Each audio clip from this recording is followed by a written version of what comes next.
Okay, everyone, I'm back.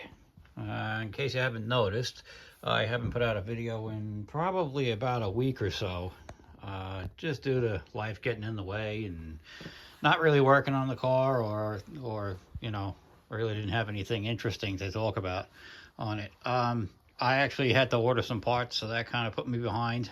A couple of surprise things. As you can see, I have the shifter in. It's mounted on the transmission, all the rods are on, it's all adjusted, it does shifting things like it's supposed to.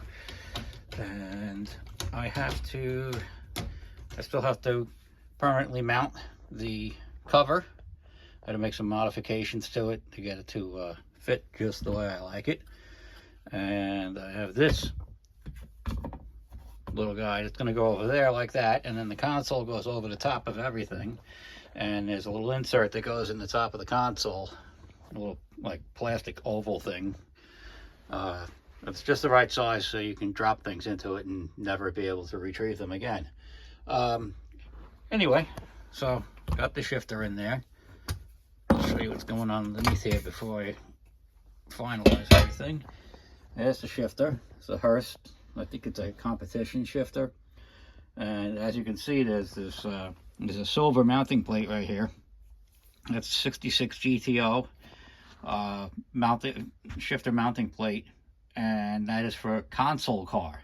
The problem is I got this shifter. It was used but in good shape from the donor car I got the transmission from. But that was a 66 Chevelle that had no console. So when I mounted the shifter on the transmission, the shifter sat about 2 inches higher, maybe even a little more. So it was up to about here. There was no way it was going to work. So I had to get on the internet and,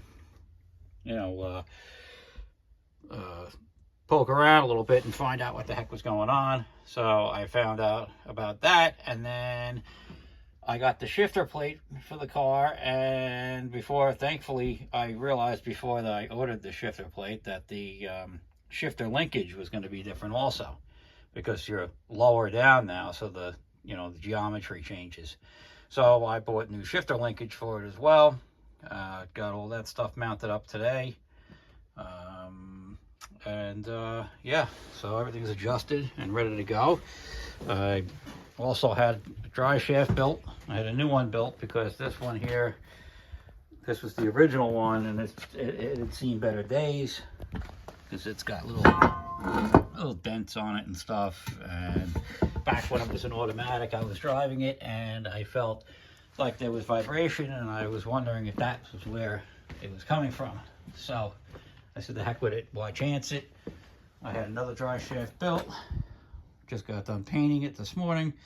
I put new U-joints in it, front and rear U-joints, and that is waiting to go in. The reason I couldn't put that in yet was because I have to be able to move the inner parts of the transmission, like put it into neutral and stuff. And if I got it up on these cribs right here, there's no way I can do that, because I can't tell where neutral is because the back wheels won't turn.